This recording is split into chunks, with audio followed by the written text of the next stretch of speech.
Hey everyone, I'm that one guy for never. You asked for it, so today I'm bringing you another combat guide. I'll be walking you through how to defeat every story boss right now. The infected Ladybug Haze lab fight is a pretty challenging ordeal for this stage in the game. If you go in solo, she's not too bad, but gamers playing with friends are in for a rude awakening. Like all boss fights, the more players you bring into the fight, the harder the boss becomes. Thanks to a data miner called Blahable on Reddit, we know that bosses follow a health scaling based on player count. One player has 1 times the health, 2 players it's 1.5 times, 3 players 2 times, and 4 players the boss has 3 times the health. It's a big jump up going from 3 player to 4 player. Thanks Blahable for your hard work. This fight's a little unique though, as not only is her health going to increase with each player, but she can summon more allies. 4 players, her health bar is so high, and the amount of allies she can summon increases to such a high amount that it makes this fight chaotic and overwhelming. I'm not suggesting you don't do this as a team, just be aware it gets pretty chaotic.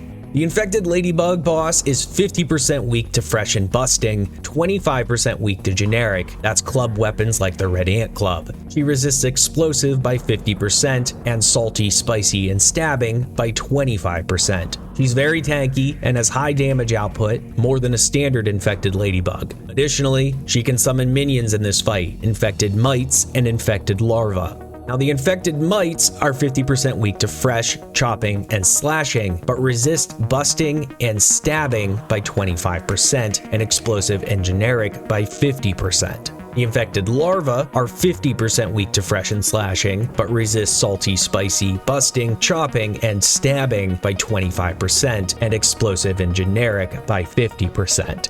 All infected enemies are also completely immune to gas. So what's the commonality? Well, they're all weak to fresh, but it's unlikely you're going to have fresh weapons at this time. Possibly fresh arrows, which work really well here for bowmen. The other good option is a slashing weapon to deal with the infected larvae and infected mites, and an insect hammer for the infected Ladybug boss. Ideally, you have the sword at +3 and the hammer at +4 or +5. Before jumping into this fight, I recommend that you've completed the Hedge and Pond Lab for better gear and upgrade materials, and have lightly explored into the Trash Heap or Sandbox. You might ask why you should head to the Trash Heap or Sandbox this early. It's to get a Black Ant Sword and Black Ant Shield, or if you feel up to it, the Antlion Greatsword.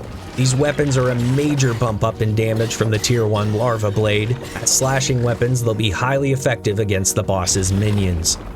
Because of the difficulty of this encounter, some special prep is recommended. You're going to be taking a lot of attacks, so Tier 2 tanky armor like Ladybug or Spider to reduce the damage. Bowman, it's worth your time to go out of your way to make B armor for this fight. Either the insect bow or crow crossbow at +3 or higher is fine. Bring a couple bandages, one to pop at the beginning and another at the end. Good meal, like Spider Slider or Larvania, to increase crit chance, as you are going to be attacking a lot. But most importantly is preparing beefy smoothies. This is why you should finish the Pond Lab first. You unlock muscle sprouts at the end that you can use to make a better version of smoothies that heal for twice the amount. These sprouts respawn every few days. I have at least 6 or 7 beefy smoothies of your choice per player. Some good options are Green Machine for hyper stamina, Buzz on the Rocks for extra health, but if you can afford to, Liquid Rage or Human Food are going to be even better. As for mutations, your options are likely limited at this point in the game, but I would absolutely turn on Meat Shield and Buff Lungs. Meat Shield can be bought after meeting Burgle in his shop, and Buff Lungs can be bought after turning in the Red Anthill Burgle chip. The last slots are up to you, but some good options would be weapon-specific mutations like Smasher or something else like Cardio Fan. The infected Ladybug has 4 attacks. The first 3 are the same as a regular Ladybug. The first is her standard headbutt. The Ladybug will rear up on her hind legs and quickly smash its head into the character for heavy damage. These attacks are deceptively fast, which makes blocking tricky. To perfect block right before the lunge forward, about a half a second after it starts the attack animation. The second is a side ram. Depending on if you're on its left or its right side, the Ladybug will twist her body in the opposite direction before ramming at you with its full weight for severe damage. Once the infected Ladybug has turned her body, be ready to block at that very moment to perfect block this one. The third, you're only going to see if you decide to jump on top of her. It's a buck attack. The Ladybug will shake before wildly bucking the player off of her. This unblockable attack hits extremely hard and can 1 or 2 hit kill you, so it's best to completely avoid this tactic. The final attack is the one you really need to watch out for, a fungal scatter bomb. The infected Ladybug starts by centering her stance, then quickly thrashes and skips about, releasing multiple fungal bombs in random directions. This attack is unblockable and inflicts severe or often lethal explosive damage. Therefore, it's best to run far out of range until you're sure that every bomb has exploded. Now that we know her moves, it's time to start the fight. Once you go through that door, you're locked in and can't leave until the boss is dead or your party dies. Pop your meal and your bandage as you walk through the door and rush to these fungal plants. Destroy them before taking on the boss. This is going to give you more safe areas to fight during the battle.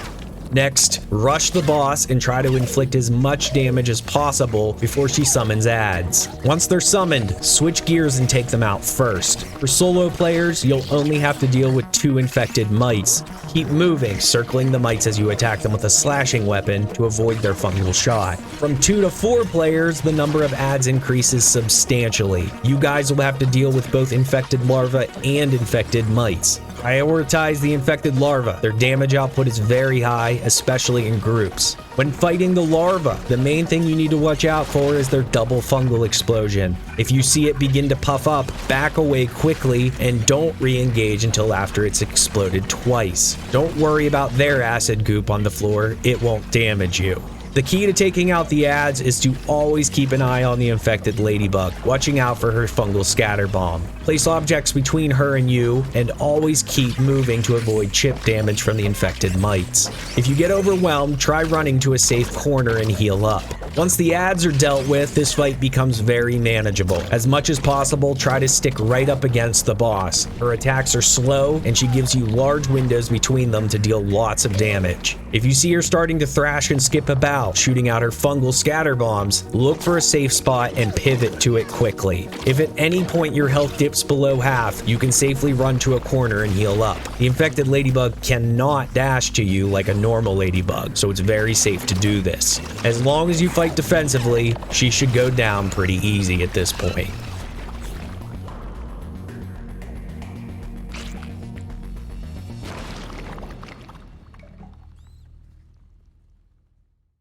The assistant manager boss fight is a substantial jump up in difficulty that catches a lot of players by surprise. For the first time in the game, you'll have to deal with unique boss tactics and arena traps. Simply running in and wailing on the boss just doesn't cut it here. Don't fret, I'm going to walk you through it step by step and you'll see just how easy this fight can be. The assistant manager is 50% weak to salty and sour, 25% weak to busting. He's 50% resistant to chopping, stabbing, explosive, and generic, and 25% resistant to slashing. He will also summon minions at multiple points in this fight, the Tasty and Archer robots. Both have the same weaknesses and resistances. They're both 50% weak to sour and busting, 25% weak to salty and generic. They're 50% resistant to chopping and stabbing, and 25% resistant to slashing. All of these robots, including the assistant manager, are completely immune to bleed, gas, poison, and shock as well. Commonality this time is busting and salty. Technically sour too, but it's just not realistic to have it at this point. That said, the best weapon for the job at this point is going to be the insect hammer, ideally at +5 for 25% more damage on the boss and 50% more damage on the minions. The Salt Morningstar is also a good choice, especially for taking out the minions quickly with a sweet 50% bonus damage. If you need help finding that weapon, I've got another link above right now to help you find it. Also strongly recommend bringing a bow of your choice. Personally, I like the Crow crossbow here at +3 or better using salt arrows. You can get a ton of salt in the sandbox below the pit antlions. If you need help killing them, here's another link above for a guide on how to beat them. The reason you're going to want a bow is that once the boss dips to 50% health, it becomes very difficult to attack him with melee.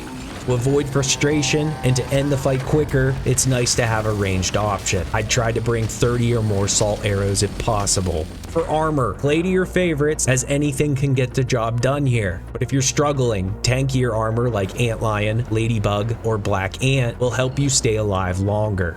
I strongly recommend a Black Ant shield as well to help with blocking some of the boss's electric attacks. Bowman, Bee or Antlion armor is one of your best choices at this time. Whatever armor you pick, upgrade it to +4 or +5. You'll also want around 3 bandages, as this fight can really drag out. A good meal to complement your build, something like Spider Slider or Larvania to increase crit chance, or Might Loaf or Fungus Pacho for attack stamina. For smoothies, I'd go in with around 7 beefy smoothies per player for each attempt, Green Machine for hyper stamina, Human Food for extra defense, or Liquid Rage for more damage. The assistant manager has 4 attacks. The first is a ranged electric shot. When at long range, the assistant manager will pull up his left arm, making a whirring noise, and quickly launches a small electric orb at the player that moves at moderate speed. This attack hits for moderate damage. One way to deal with it is to dodge out of the way, but it is possible to parry this attack by blocking right before it hits you. However, if you attempt to block with no shield, you will still take damage even if you parry it. On the other hand, if you use a shield, whether you perfect block or just perform a standard block, you'll receive no damage. This is why we have the shield.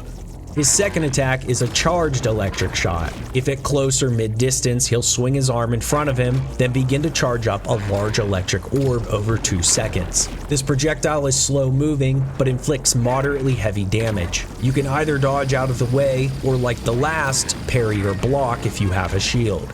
His next 2 attacks are part of the boss mechanics. The first is his laser pillar attack. He starts by raising his gun high in the air. If you look closely, you'll notice the energy inside the gun is an orange color. He'll charge this for about 2.5 seconds while making a high-pitched whirring noise, before slamming his arm towards the ground, engaging the laser pillar trap. The pillar in the center of the room will begin to charge up, making a burning noise for about 1.5 seconds, at which point it will shoot lasers out of each of the ports. These lasers inflict massive damage. If you just run through it, you'll easily lose 1/3 of your health, but if you accidentally stay in it, you can find yourself dead very quickly. This attack may seem overwhelming, but once you know the trick to deal with it, it's not that bad. The top 2 lasers spin clockwise, while the bottom one spins counterclockwise. Simply stay crouched down near the pillar and slowly follow the bottom laser. Make sure that while you're following the laser, you're always keeping your eye on the assistant manager, ready to parry or block any attack he shoots at you.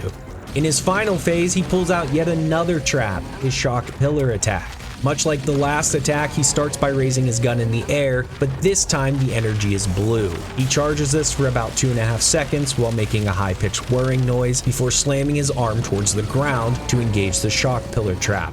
The 4 corner pillars begin to emit electricity like a Tesla coil in a large AoE around it. This inflicts heavy damage and will quickly kill you if you stay inside the area of effect. Again, this seems overwhelming, but once you know how to avoid it, it's not a big deal. Just like with the last trap, you want to stay within a few centimeters of the center pillar. While this attack is in effect, never leave this area to attack the boss. He's trying to bait you out by staying out of reach. It's worth noting that he almost always will activate both traps back to back once he enters phase 3. The good news is, the strategy I've been telling you to deal with the trap works exactly the same even when he uses both traps consecutively. Now that you know all of his moves, let's talk strategy and discuss how this fight plays out. The assistant manager has 3 phases. The first phase starts as soon as you hit the button to spawn him. He'll drop down with 2 tasty minions. In this first phase, he will only shoot you with his gun, executing ranged and charged electrical shots. You should immediately prioritize taking out his minions. Do this for every phase to reduce the chaos. Once the boss dips to 75% health, he enters phase 2, gaining 20% resistance to all damage. 1 Archer robot and 1 Tasty robot will spawn from above, and the boss will typically begin to execute his new laser pillar attack right away. If possible, try to take out the minions before he activates the laser pillar. If this isn't possible, be safe, focus on avoiding the lasers. Just like I taught you earlier, stay crouched and keep close to the center pillar, following the bottom laser counterclockwise. Always keep your eye on the boss while you're doing this. If you're a ranged player, this is an excellent opportunity for you to shine by keeping damage on the minions or the boss while avoiding the lasers. It can be tempting to go after the boss while the trap is active. Don't fall for it. Stay safe and wait for the trap to deactivate. Once the boss hits 50% HP, he enters phase 3, gaining 50% resistance to all damage. Just like last phase, he spawns one Tasty and one Archer robot. In this phase, he gains access to a second trap, the shock pillar trap we talked about earlier. He will almost always use both traps back to back, leaving very little room in the arena that's safe. If possible, take out the minions before he activates his trap. Otherwise, wait for the next opening to do so. Try not to be overwhelmed. Stay crouched, hug the center pillar, and follow the bottom laser counterclockwise while always keeping your eye on the boss. If you're melee, never exit the center area unless both traps are down. This is where the bowmen are really going to shine. While following the bottom laser trap, you can safely fire salt arrows at the boss, keeping your DPS up and ending the fight much quicker. This phase, it's not uncommon for the boss to rarely come towards the center, meaning if everyone's melee, this battle's really going to drag out. And that's pretty much it, guys. As long as you fight defensively and know how to avoid his traps, this fight goes pretty smooth. Just stick with it. Follow the strategy and you'll have him beat in no time. While the Termite King is more of a mini-boss, due to the difficulty of getting to and defeating him, I want to make sure he gets the coverage he deserves. This encounter can be overwhelming your first time. First, you'll have to fight through a nest of termite workers and termite soldiers. Then, deep within the termite den, you'll encounter the Termite King himself, surrounded by his posse of termite workers. The Termite King is 25% weak to salty and stabbing, but resists fresh and slashing by 50% and generic by 25%. You'll also have to contend with termite workers and termite soldiers. Both are 50% weak to salty and 25% weak to stabbing. They resist spicy and slashing by 50% and generic by 25%. Additionally, all termites are completely immune to the dust debuff. The commonality this time is stabbing and salt. That means the best weapons for the job are going to be spears. The Salt Morningstar isn't bad, but because it's classified as generic damage, this equals out to it having no bonus damage at all. So it's likely the best spear you'll have at this time is the tier 2 Stinger Spear or Bone Trident, but it can be well worth your time to go out of your way to craft a Rusty Spear. You'll need a tier 3 hammer by killing a couple Black Ox beetles, then you can harvest rust from a variety of areas. Some places are even in the lower yard, like this board. It's your call, but I strongly encourage you to infuse that Rusty Spear with Salty for a sweet 75% bonus damage on workers and soldiers and 50% bonus damage on the king. This will be your termite killer weapon for the rest of the game. If you prefer a bow, it's going to be tougher. I'd use the insect bow due to the faster reload speed so that you can block more reliably. Combine it with salt arrows for 25% bonus damage on the boss and 50% bonus on the workers and soldiers. Whatever weapon you choose, try to upgrade it to +6 or higher. The termite den is dark in most areas, so someone's going to need to carry a torch. It's well worth your time to go out of your way to start crafting ever torches by killing green shield bugs. Otherwise, you'll likely need 2 or 3 torch pluses. If you're one of the lucky ones who doesn't have to hold a torch, I strongly recommend a shield. The black ant shield is fine, but if you have a fire ant shield or ladybird shield, that's even better. As for armor, stick to whatever build you're doing, but if you're struggling, I highly suggest tankier armor as you're going to be taking a lot of damage fighting your way to the boss. Tier 2 Ladybug armor is a fine choice, or Tier 3 options like Roly-Poly, Black Ox, or Fire Ant if you have them. Bowman, I suggest the bee armor for this encounter, the full set. The pollen shots are very effective here, as the enemies are tightly clustered. Try to upgrade your armor to +6 or higher as well to increase the durability of it and also increase your survivability. For the rest of your prep, several bandages, good meal like Spider Slider or Larvania to increase crit chance, or Might Loaf for attack stamina, as well as 10 or more beefy smoothies of your choice. Human food for bonus defense or Liquid Rage for bonus damage are going to be the best smoothie choices here. It's also worthwhile to bring a couple sticky, questionable slops for trickle health regen, as this is a time-consuming battle, and a couple shinobi sneezes in case you get overwhelmed. It's also mandatory that you have a tier 3 axe to get to the boss. This means that you'll need to kill a couple soldiers to get the necessary parts to make the termite axe. I don't typically bring up accessories, but the toxicology badge is just too good here to not mention. Once you enter the termite den, put the accessory on to make you completely immune to the soldier's dust debuff. Here's a link to one of my shorts showing you how to get it if you need it. Last step for prep is mutations. I definitely activate Meat Shield and Cardio Fan for survivability, Javelineer if you're using a spear, or Sharpshooter if you're using a bow, but definitely save room for Fresh Defense. Fresh Defense will reduce the damage from the worker's acid shot by 50%. Now that we're geared up, let's go into the termite den. There's multiple entrances, one halfway up the woodpile located here, as well as another one at the top in the middle of the blue tarp. Regardless of which entrance you choose, you'll be fighting nearly the same number of termites, so the choice is yours. I would throw down a lean-to first, then make your way inside. Your encounters will start pretty simple, with just 1 or 2 termites at a time, but as you make your way to the center, you'll quickly start encountering many at once. This can get pretty overwhelming. Keep stabbing while backing up to minimize the number of hits you can take at one time. This may seem counterintuitive, but the workers should be your priority, as they can lob acid shots at you that inflict heavy damage and give you a defense debuff, causing you to take more damage with each attack. Defense is important, but you'll need to be more aggressive than normal and trade blows to take the termites out as quickly as possible. If at any point you get overwhelmed, toss out a shinobi sneeze and quickly retreat while healing yourself. If all else fails and you're really struggling, this is a good time to farm out some Brat Burst, or even better, Splat Burst, to strong arm your way to the boss. Eventually, you'll make your way to this opening that's surrounded by splinters. You'll need your tier 3 axe to break through. Once you make your way down this path a little ways, you'll see the boss arena ahead. Before we go any further, let me break down the boss for you guys. He may look ominous, but he's really just a bigger, tankier soldier that does less damage. He shares the same moveset as the termite soldiers, minus the sawdust toss. His first move is a side swipe. The king will lean to his side before quickly lunging forward for a moderately damaging bite. This attack has little windup, so when you see it, lean to the side, get ready to block right away to execute the perfect block.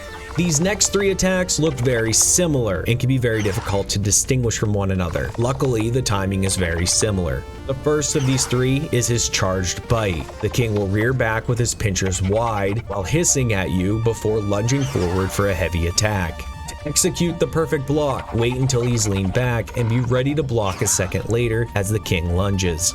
Well, that would be the case if I could actually perfect block it.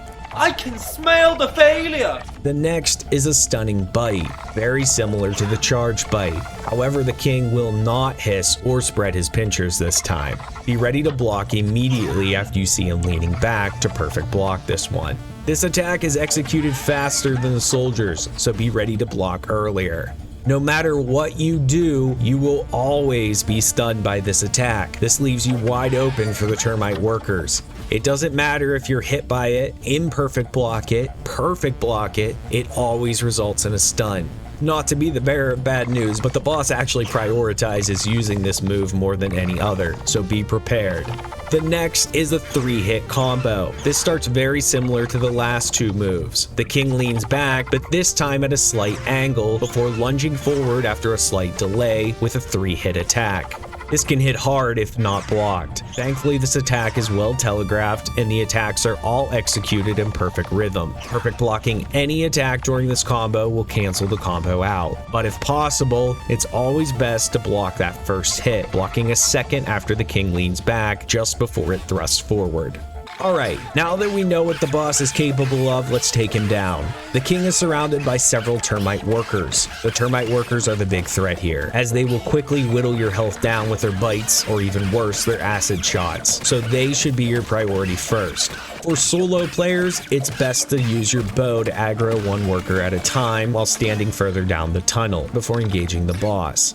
For players going in with a team, rushing the boss is fine, just make sure your team prioritizes the workers first. With the workers out of the way, the Termite King isn't that bad. Fight aggressively trying to stun lock the boss, but always ready to pull up your shield if he starts an attack. He attacks slow, but he hits pretty hard if you're caught unaware. Try not to disengage to prevent the boss from regenerating health. Fight aggressively, healing quickly if you need to. Keep at it and you'll go down pretty quickly. It's also worth noting this boss will respawn every 72 hours, that's 3 days, for players needing more of his drops. The MANT is such a cool boss. He's one of my favorites. It's truly a shame you only get to fight him once per playthrough. MANT was constructed by Dr. Tully as a last-ditch effort to create a vessel for him to reside within to counter the raisening effect. It's a neat detail that Dr. Tully took inspiration from the board game Minotaurs and Myrmidons, replicating the MANT as an existing enemy in that game. The MANT is 50% weak to fresh and slashing and 25% weak to stabbing. He's 50% resistant to explosive and poison and 25% resistant to salty, spicy, and generic. He's also completely immune to gas. One of the best default weapons this time are the Mint Staff, Tikmakwaweetle, Toenail Scimitar, Antlion Greatsword, and the Black Ox Crossbow with Mint Arrows for a sweet 50% bonus damage. Some other good choices are the Mint Mace, Kultana, and Rusty Spear. Each will inflict 25% bonus damage. If you're feeling bougie and want to hit the boss extra hard, infuse a sword with Fresh, like the Toenail Scimitar or the Tikmakwaweetle for a hefty 75% bonus damage. Try to upgrade to +7. Tanky armor isn't as critical for this boss fight. While he does hit hard, he leaves plenty of time between attacks to heal up if you take too much damage. Melee fighters use whatever you're comfortable with, but some good option for this stage in the game are Ladybug, Black Ox, Roly-Poly, or Fire Ant. Termite armor is another interesting choice, as the dust debuff will slow the MANT's attacks even further. If you happen to have the Fungal Charm accessory, this is a good fight to use it. It will reduce the explosive damage from 2 of his attacks by 75%. It's a pretty rare charm. You have a very small chance of finding it every time you break a fungal plant. Be sure to look very carefully when you break these plants, as the charm drops as a bag, which is very easy to miss. Bowman, you have a few good options for this fight: Antlion, Moth, or Bee Armor. If you're playing with friends, I'd avoid the Bee Armor though, as your slow shots and pollen shots are likely to debuff your allies as well, since the arena is so small. Whatever armor you pick, I'd also try to get this to +7 or higher. For mutations, use your weapon-specific mutation, ideally Blade Master for swords or Sharpshooter for bows. For the rest of your slots, Meat Shield for survivability, as a couple of his attacks are capable of 2 to 3 shotting you, Cardio Fan to keep up your damage and maneuverability, but definitely save room for Ant Annihilator, as the MANT is considered an ant and you will get 50% bonus damage and bonus defense with rank 3 of this mutation. The last slot is up to you, but Buff Lungs and Shocking Dismissal are good options here.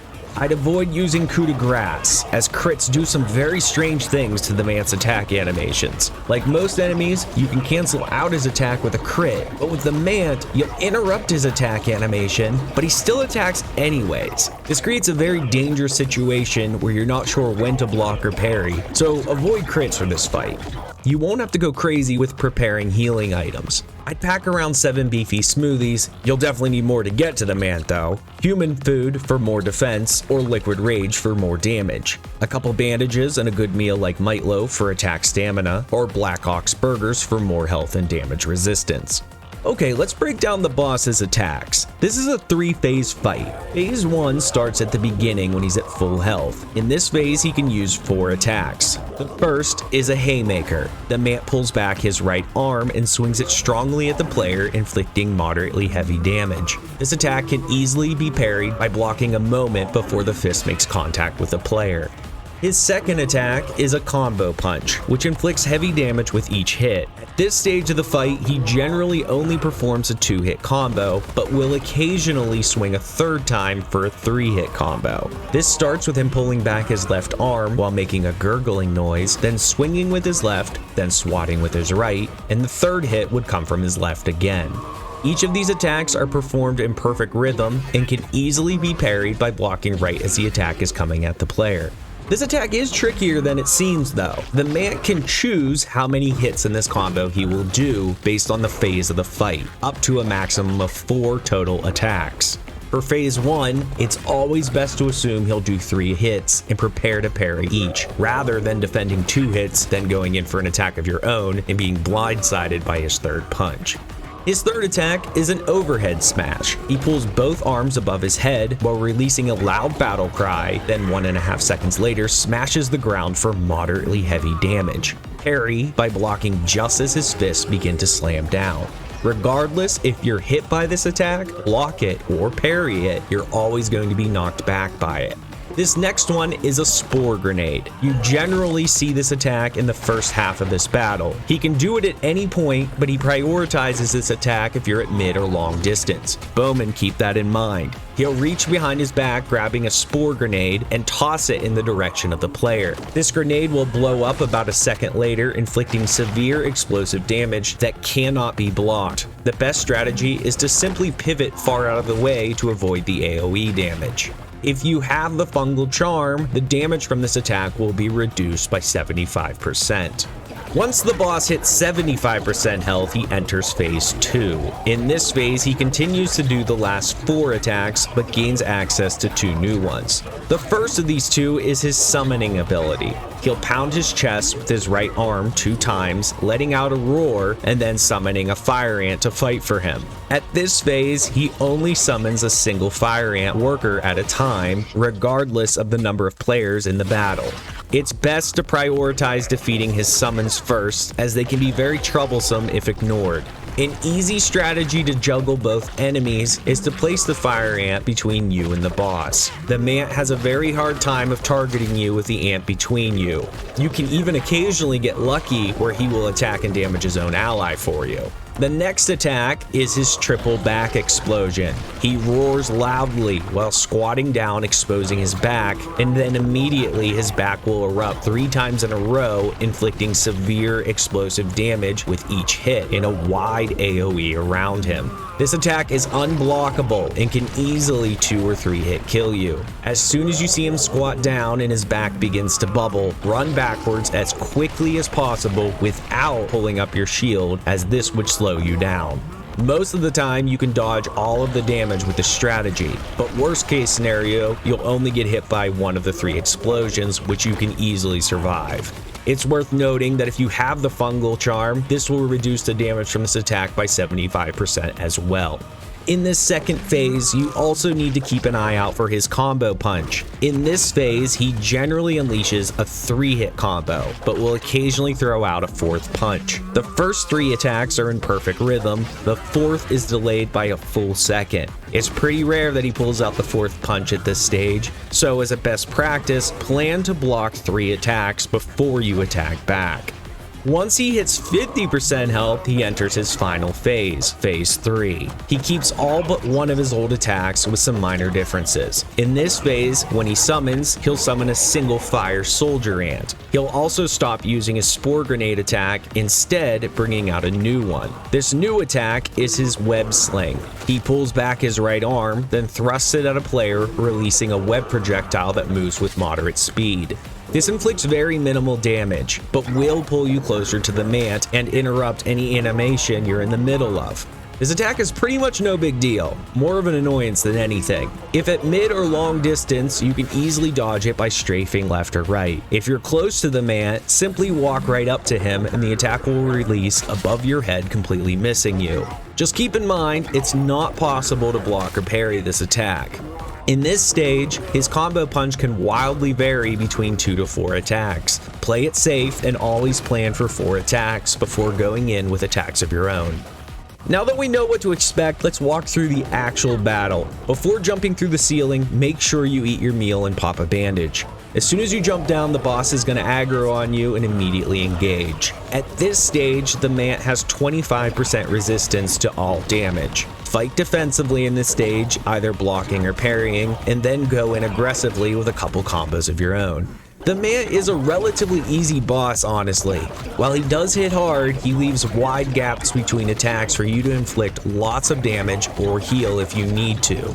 Once you've whittled him down to 75% health, he gains 50% resistance to damage and generally will summon a fire worker ant right away to aid him. Disengage from the MANT and take out the fire ant as quickly as possible. Try to keep the fire ant between you and the boss to avoid his attacks. As I mentioned earlier, sometimes the boss will conveniently damage his own minions when you do this.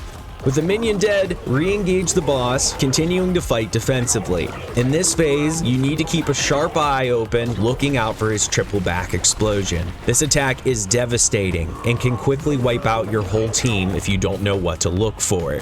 Once you drop his health to half, he enters phase 3 and gains 70% damage resistance, becoming very tanky, especially with 4 players. He usually starts this phase by immediately summoning a fire soldier ant. As before, take the fire ant out first, trying to position him between you and the boss. In this phase, ranged fighters such as mages and bowmen won't have to worry about his spore grenades anymore, so the fight becomes much easier for them at this stage. Melee fighters continue to fight defensively. You really need to watch out for his combo punch in this phase, as he likes to juke you out by changing up his combo to 2 hits, or 3 hits, or even 4 hits. While he does gain access to his web sling in this phase, it's really nothing to worry about. Try to strafe the boss as much as possible, and you'll rarely have to worry about this attack at all. Continue pressing on, and you'll quickly bring the MANT to his knees.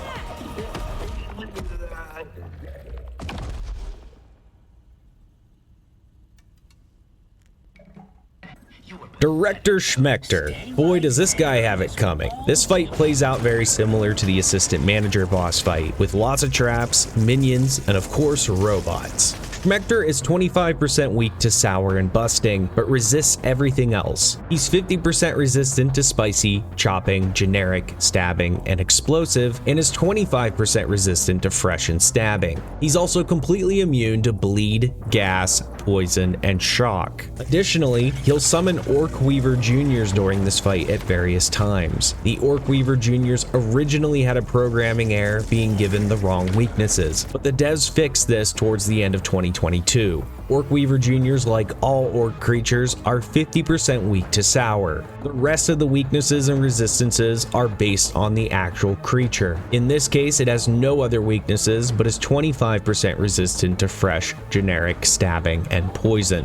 When it comes to weapon choice, there's not an easy answer here. In truth, most weapons are going to deal nearly the same damage on the boss, with little variance due to his extremely high damage resistance. The good news about that is that you should feel free to use whatever you like. But if you're looking for some advice, then some of the best weapons for this job are going to be a sour-infused Black Ox Hammer, or the Sour Staff for 50% bonus damage, or a sour-infused Rusty Spear for a net 0 bonus damage. Other than that, everything's on nearly the same playing field, except the Club of the Mother Demon, which has insanely high base damage and stun, which really shines here, or if you're into cheese, the Prod Smacker to infinitely stun lock the boss. For teams, be careful with AoE effects and damage. This is a very small arena. Staves, bee armor stun and pollen shots, gas arrows, bomb arrows, and bombs should all be avoided. You're just going to get yourself and your team killed. Bowman, there's really only one setup that shines here. Full Antlion with the Black Ox crossbow and sour arrows. The boss is immune to bleed, so moth armor isn't that useful. The arena's small, so you're not going to get the most out of bee armor either, even if you're solo. So it's best to just work on your DPS, and Antlion does that very well with its quick reload perk. As for armor, you've made it this far, so I'm sure you found something you like to use. Really, anything works for this fight, but if you're struggling, go tanky to minimize the damage you take. Roly-Poly, Black Ox, or Fire Ant. I also strongly recommend a tier 3 shield, Fire Ant or Ladybird. The boss goes spam crazy with his electric orb projectiles, and the only way to reflect or parry them is with a shield. Keep that in mind if you go in with a two-handed weapon. You can't block a lot of his attacks. Whatever weapon and armor choice you make, try to get it upgraded to +9. For mutations, I'd really stick to whatever build you're trying to run to maximize your potential. But if you need a hand, some good options are Meat Shield for survivability, Coup de Grace, and Trapper Peeper for more damage and to keep the boss stun locked. Mithridatism to avoid or minimize the chance of being poisoned by the Orc Weaver Juniors, and then whatever weapon specific mutation that pairs with your weapon, like Smasher for a hammer. If you're on a team, I definitely would save room for rank 3 of a reliable friend. It's going to be very difficult to revive your friends without this if they go down at any point in the fight. As for preparing healing items and consumables, this really depends on how many players you plan to take into the fight. For one player, I'd go in with around 10 beefy smoothies. For 2 players, this is kind of the sweet spot. This fight is pretty easy if you know what to expect. My teammate and I both brought 10 beefy smoothies and only used a few. I'd say 5 or so in case you make some mistakes. For teams of 3 or 4, especially 4, this fight gets really chaotic and drawn out as the boss gains a massive amount of extra health. As I mentioned earlier in this video, we know from data mining that the boss's health scales with the number of players. This fight, more than any other in the game, really suffers for that. So if you're going in with a full crew, I'd go heavy on prep and bring at least 10 or more beefy smoothies. Green Machine is a really good choice here for hyper stamina, or Liquid Rage for 10% more damage. For your meal, I'd play into critting, so Spider Slider or Larvania for 5% extra crit chance. Pack anywhere between 2 to 4 bandages as well. The boss has 5 phases, with each steadily getting harder and harder. Phase 1 starts out as soon as you cue the boss fight. In this phase, Schmector has 3 attacks. The first is a ranged electrical shot, the same move the assistant manager has. He laughs while pulling up his gun, then shoots a small blue electrical orb projectile that travels with moderate speed at the player. This attack inflicts moderately heavy damage and can only be deflected or parried with a shield, blocking at the moment the orb is about to hit you. The second is another assistant manager attack, his charged electrical shot. If at close or mid distance, he'll swing his arm in front of him and then begin to charge up a large electrical orb over 2 seconds. This projectile is slow moving but inflicts heavy damage. You can either dodge out of the way or, like the last attack, parry or block if you have a shield. The third is an overload shock. When the player is at close range, Schmector will begin to frantically shake and twitch about. Then 2.5 seconds later, floats upward, unleashing a powerful overload shock in a wide AoE around him. This attack deals moderately heavy damage and will knock back the player if they're hit. You can either block this with a shield, or if you have good reflexes, you can even parry by blocking at the moment he begins to float upward. Once the boss hits 80% health, he enters phase 2, gaining 20% resistance to all damage, as well as a new attack. He continues using all the attacks from phase 1, but his new attack is an electric turret trap. Just like the assistant manager, he starts by raising his gun high in the air. If you look closely, you'll notice the energy inside the gun is a blue color. He'll charge this for about 2.5 seconds while making a high-pitched whirring noise, before slamming his arm towards the ground, engaging the turrets in the room. The ones in the corners release a charged electrical shot that bounce around the room for a long time, while the ones up against the wall release a ranged electrical shot that disappear pretty quickly. The ranged electrical shots inflict moderately heavy damage, but the charged ones inflict very heavy damage. If you get hit by any of these turrets, you'll be afflicted by a debuff called micro stamina. This reduces your stamina regen rate by 20% for 10 seconds. This is one of the main reasons why Green Machine for hyper stamina is so good here. Standing in the center of the room is just asking for trouble. It's best to make your way to this back wall and put yourself between the turret traps. From this angle, you can avoid nearly all the projectiles with ease. Pull up your shield to deflect or parry if any orbs get close to you.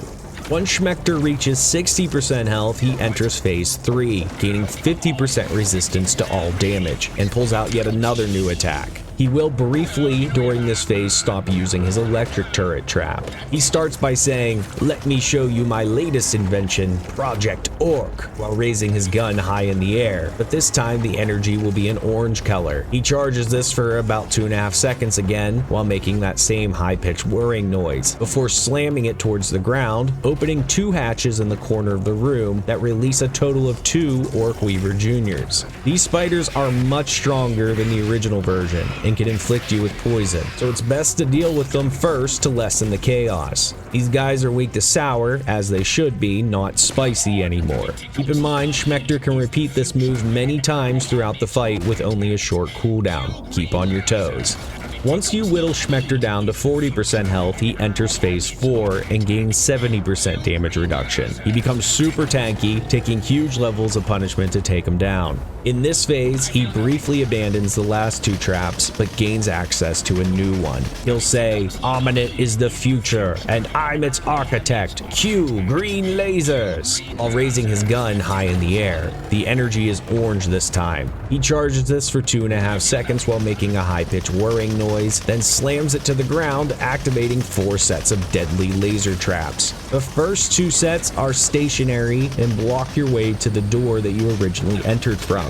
The other 2 are in the middle of the room and will move back and forth in a zigzag pattern. This attack is meant to feel overwhelming, and it certainly is if you don't know how to deal with it. When you see his tell for this attack, run to that back wall and stay right up against it until the lasers completely stop. It's going to be very tempting to go out there and get some attacks on the boss, but the lasers inflict very severe damage and will quickly kill you if you make even a small mistake. Bowmen and magic users, you can really shine here by keeping damage on the boss while you're safe against the wall. After you get Schmector down to 20% health, he enters his final phase, phase 5. He still stays at 70% damage reduction, what little consolation that's worth. In this phase, the boss starts to get very desperate. He'll shout out, "Impossible! Activate all emergency procedures!" At this point, anytime he pulls up his gun to activate a trap, he can use any of the 3 and will do so back to back continuously. You'll have to contend with the electrical turrets, Orc Weaver Juniors, and the green lasers all at the same time. This is by far one of the most hectic things you'll encounter in this game. Keep a calm head. Follow the same strategy as before. Hug the back wall in between the pair of turrets and sit there with your shield up until the green laser turret is down. Do not go after the boss unless he's right up against the wall with you, or the green lasers are down. I know how tempting it is to end this fight as quickly as possible, but this is how you'll fail. It's rare, but something to keep in mind: if the boss hits you or any of the orbs hit you while you're up against the wall, it will sometimes knock you back towards the lasers. This happened to me twice over many battles, and one time did in fact result in my death. So stay vigilant with your shield up and parry the boss's moves in this phase. We know his moves, so let's fight this battle in real time. You won't have to contend with any enemies once you make your way to the secret lab. You'll make your way down this path, and once you're through this door, there will be a button in the middle of the room. As soon as you hit it, you'll begin a conversation with Director Schmector. Once you've gone through all the dialogue options or clicked on the attack option, the battle begins immediately. A robotic version of Director Schmector will float down from the ceiling and quickly begin to shoot electrical projectiles at you. This part's easy. Be very aggressive and you can stun lock him out of most of his attacks. Just be ready to pull up your shield in case he does shoot out any electric shots. It's very likely you'll dish out enough punishment that you'll power your way to phase 3, completely skipping phase 2. But in case you don't, at 80% health he can start using his electric turrets. At 60% health, he can start summoning Orc Weaver Juniors. Stick to the wall between the turrets if it's that trap. Otherwise, if it's the orcs, take them out first, or they'll whittle your health down with their poison and quick attacks. It's not until 40% health that the battle begins in earnest. Schmector becomes incredibly tanky and starts using his green lasers. Don't be the hero. Everyone should hug the back wall and patiently wait for the trap to end. If you have projectiles, this is the time to be using them to keep damage on the boss. After many attacks, you'll get him down to 20% health, and things get even more chaotic as he begins to activate all 3 traps. As crazy as things look, the strategy remains the same. Get to the back wall, hug the area between the 2 turrets. Don't leave here for any reason until the green laser trap is down. You'll only have brief moments when the boss comes over to you or when the green laser trap is down to deal damage. Be patient, I promise the boss will fall in no time.